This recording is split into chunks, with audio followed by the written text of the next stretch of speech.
at is the page that you would see in your Migrate portal once you log in. You'll see that it has a listing of the documents that are uploaded to the portal already. In my case, it's a listing of three versions of the same document at different stages. To get them there, it's very simple. The process is simply upload, browse the file system. I choose, in this case, a MIF document, just one single document. I can just now hit upload and let Migrate figure out what kind of document it is based on the file extension. But I have different choices here of things that I can upload to this particular portal. A FrameMaker file or a FrameMaker book, so I can process them either way, or other input formats that might be available to me. So now I hit upload and it processes the upload, and that's already uploaded. So I'm going to go back to my documents page, and we can see that it's uploaded, but it's still processing.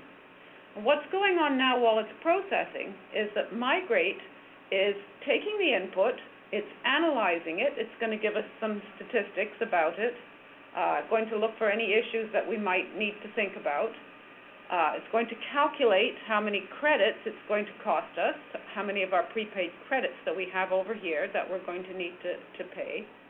It's also creating, at this point, the intermediate XML file that Les spoke about that preserves things like style information, conditions, markers in the FrameMaker and things like that. It preserves all of those so that we can use those in our conversion effort. And as you can see now, it's analyzed, and it has this number 19 under credits in red. So that tells us it's going to cost us 19 of our prepaid credits to process this document. So let's see what the analysis has told us.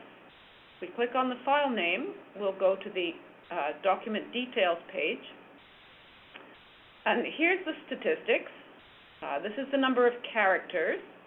So in this particular case, this is what we've used to determine how many of our credits it's going to cost.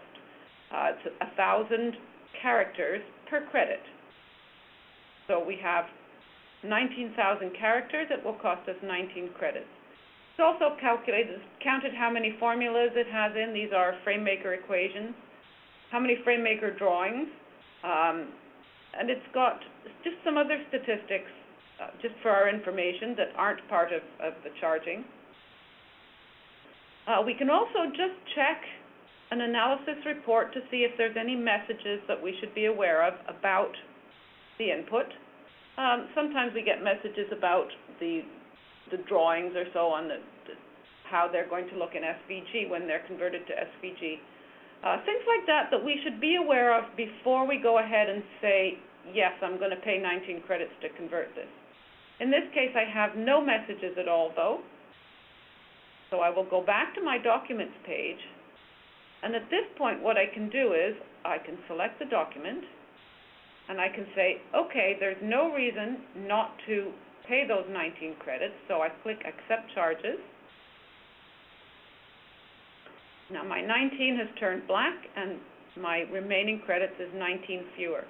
Now that I've accepted those credits, I can go ahead and I can annotate and convert this particular document as often as I like. I can refine the rules. I can convert and download and check it and come back and refine again as many times as I need until I have the output just exactly the way I want it. That 19 is all that's ever going to cost me. So my next step is to, first of all, assign a rule set. So I have a set of rules for FrameMaker inputs on this portal. You might have, you'll definitely have a rule set that is put in place for you to begin with. You might have more than one rule set, and you can, of course, create additional rule sets of your own. These rule sets would be designed for your particular input.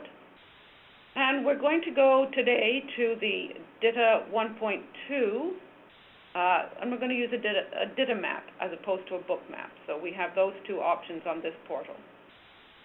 So because I have a pretty good rule set in place that I know of, and I know what target I'm going to, I can now go ahead and hit the Convert button.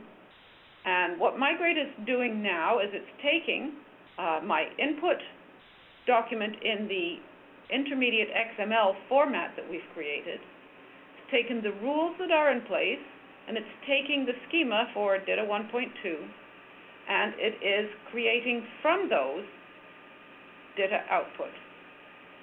So it's going to take not very long, a minute or two, but while it's doing that, let's have a quick look at what the input is that we uploaded.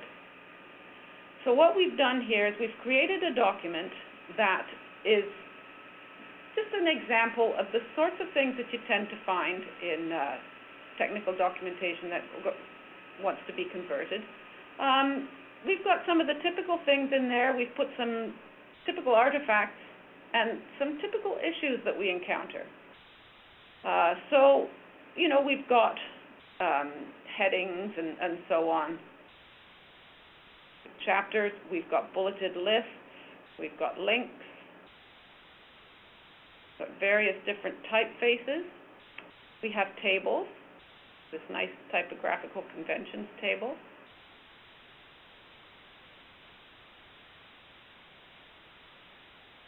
We have an equation in this case.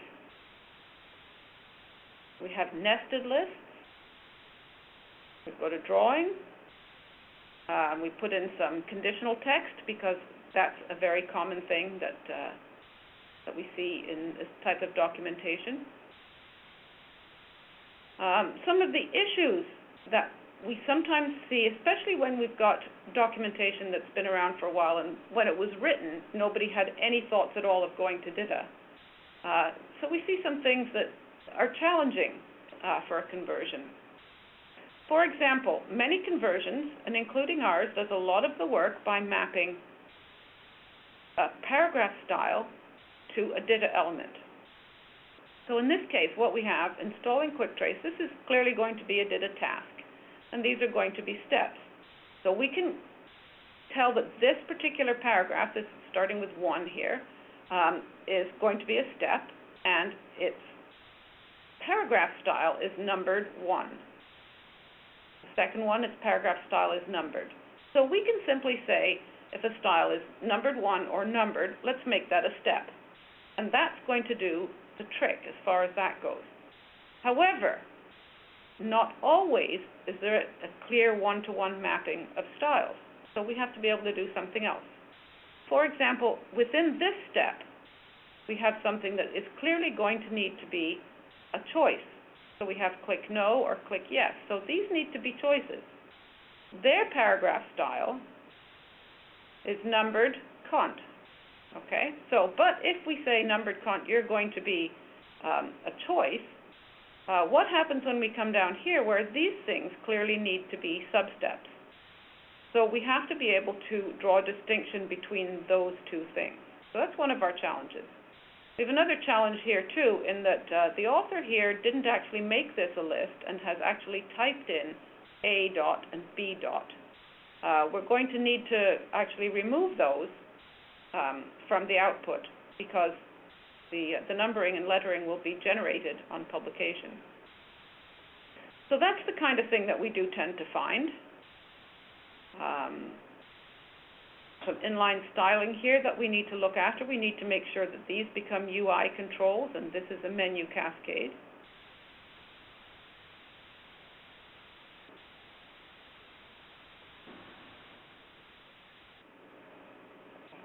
One of the things that we often find is that tables have been used for formatting, and really they don't belong as tables in DITA. So in this case, what we have is a warning, a note that has been formatted in a table just to make it look right.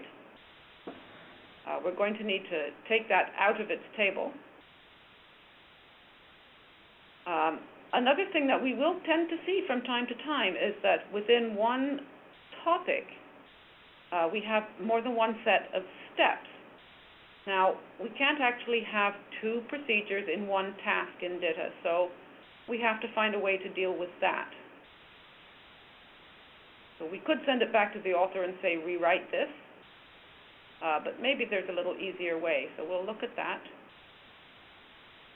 And this is another very common thing here. Again, it's a table, but in the DITA it needs to be steps. So we have to be able to deal with that. And there's one other table at the bottom that is a definition list. So these are things that we encounter very often in our input, and we'll see what we've done to handle them in the output. So it's converted all right, so I'm going to hit download.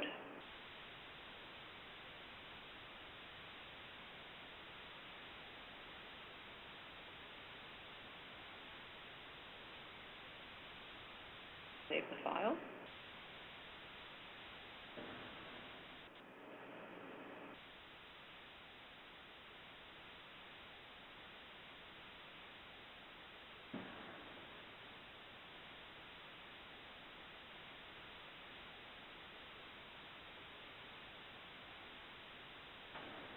And you can see that although I had uploaded just the one document, I have a large number of files coming out. So I have a separate DITA file for each topic. I have a DITA map. I have a DITA val file because we have conditional text. That's automatically generated. I have an MML file that's come from my equation. And I have an SVG file as well that's come from my drawing. So let's pop this open in XMetal.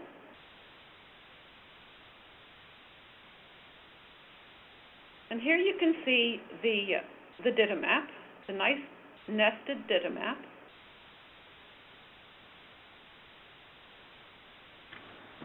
And we can have a look at some of the things that are in here.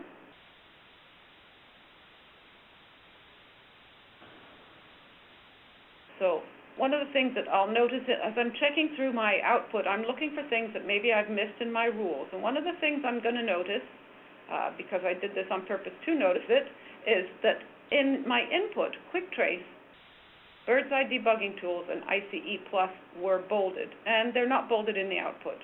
So that's a thing that I'm going to want to fix. So I know I'm going to have to go in and fix my rules for that. So let's have a look at installing Quick Trace and have a look at what's happened here with our steps. We have our steps working properly. Let's put plain text view on, and we can see that we've got steps. And we've got choices where we needed to have choices.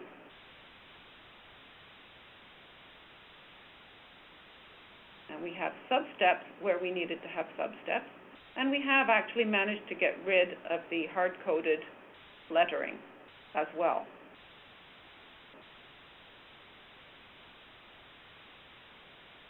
So we've managed to handle that properly.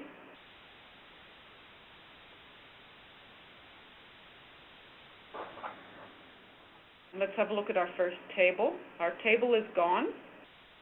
And again, let's just for fun put the tags on view. We can see that we have a note now of type caution. And we've actually eliminated the word warning that was in there in the first place. And the caution is generated because that's the note type that it is. Now what we've done in the case of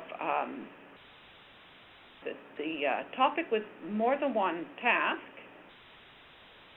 we've actually created separate files, and we've just inserted a title, and now we have separate topics.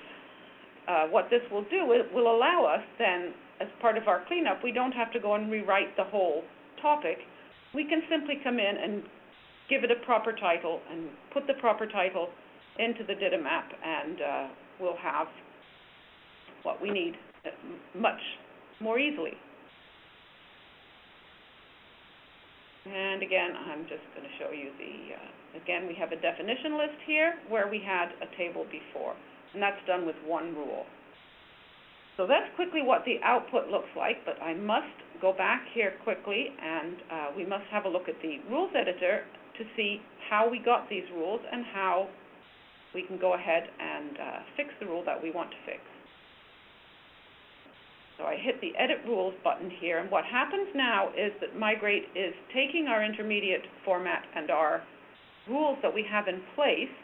It's going to pop up an editor with a representation of the content based on the intermediate XML format, and it's going to have the rules on the other side, the rules that are in place, and from this we can go through and have a look at what's been done. Quickly, the content panel is it's an HTML version of the XML that we've created, so it has some formatting associated with it, just enough so that you can tell at a glance the parts of the document, what's supposed to be where. So some things you'll notice about it. There are some things with strike-throughs. Those are things that are going to be deleted. So list markers and so on are going to be deleted. Some text will have gray bars beside it. The gray bars will tell us that that text hasn't been annotated. In a case like this where all we want is for that to be a paragraph or a table, then that's fine. But if we saw gray bars beside headings or list items, we would know that we would want to create an annotation for those. We've put the Mona Lisa in instead of that red X where you can't see a graphic. You can see also that we've marked the conditional text in yellow so that you know that that's conditional. So those are just some of the things that you can see at a glance in the content pane. Let's just select this piece of text. You can see that it's highlighted green now. And over in our Rules panel, we've got some information about it. Most specifically, we've got the paragraph style that came over from FrameMaker. We've got the annotation that we've applied to it and which rule has done the annotating. So we can click on that, and we'll just take a look at the rule. And this is a pretty straightforward rule. Each rule has two parts. A part that tests and matches the correct content that's going to be annotated, and then it has the annotation that is going to apply to it.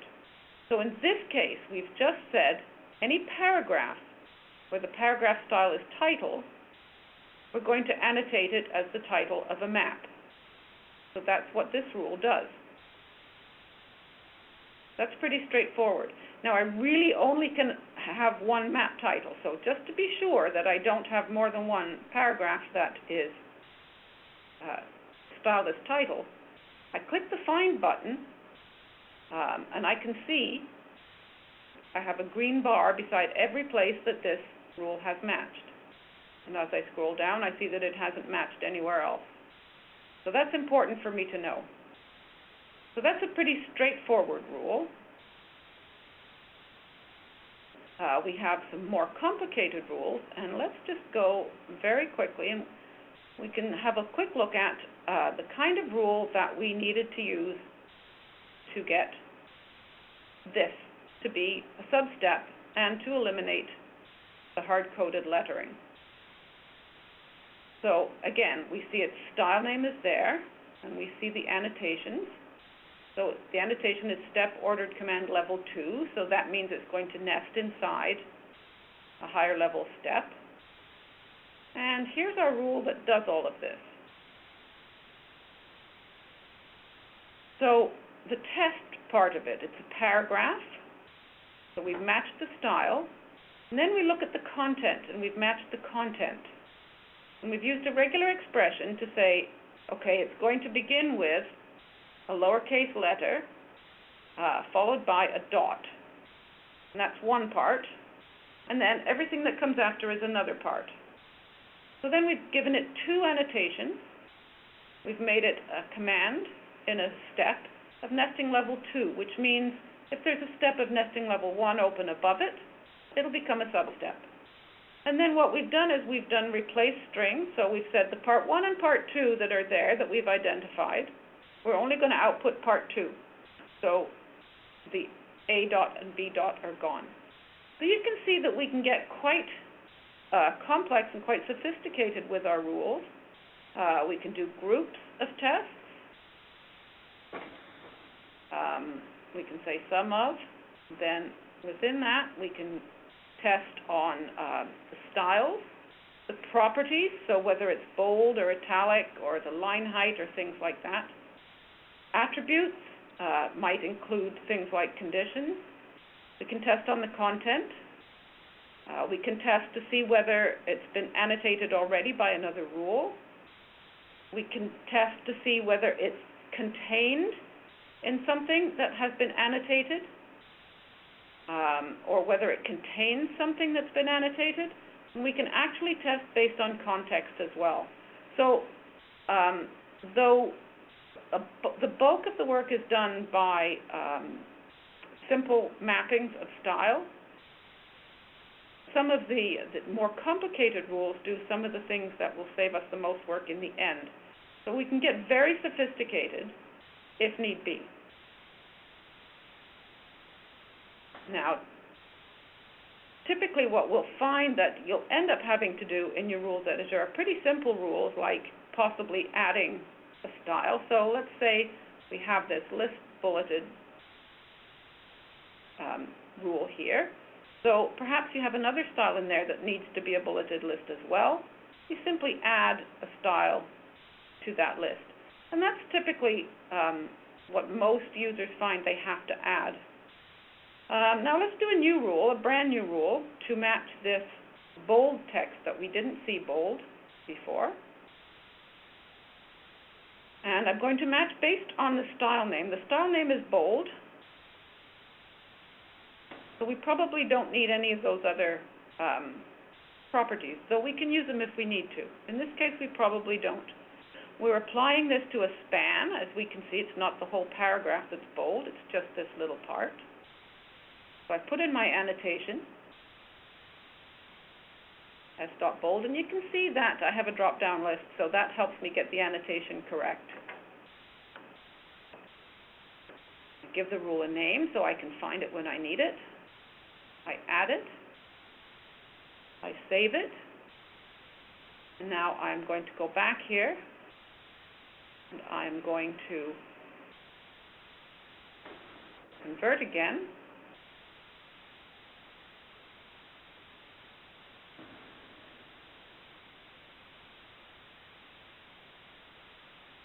Just while it's converting, quickly, if you have some rules, it's always a good idea, I find, to make a backup of your rules. So as Les was mentioning, we can clone rule sets. So if you have two families of documents that are similar but not exactly the same, you might want two slightly different rule sets. You can go ahead and clone your rules. I'm going to make this one a backup. So now I have another rule set that's currently identical to this one, but I can now go ahead and apply that rule set and use it as much as I want and modify it so that I have different rule sets now to work with. I can just use it the same as I do these. I've converted correctly.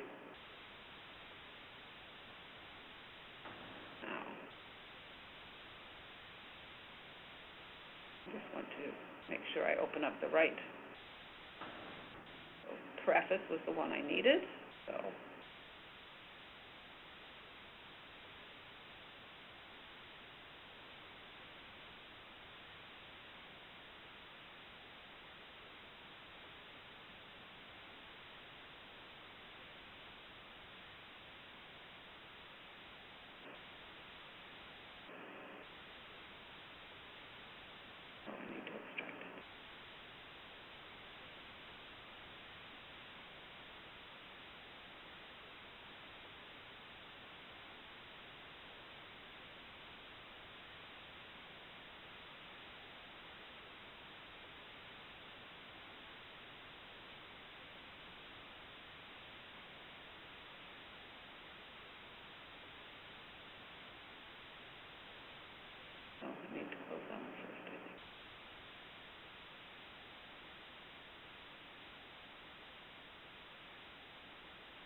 and now you can see that the bolding has taken effect. So you can see that to change your conversion is really very, very quick. It happens almost right in front of your eyes, and so it's a big time saver to be able to do those little things yourself, not to have to worry about sending them off to a supplier and having them take their time and do it and send it back to you for approval and so on. You can make these changes extremely quickly right in front of your eyes, and still your 19 credits are the same.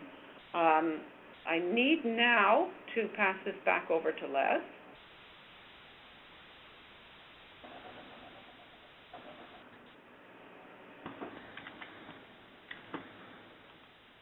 Thanks, Les. I took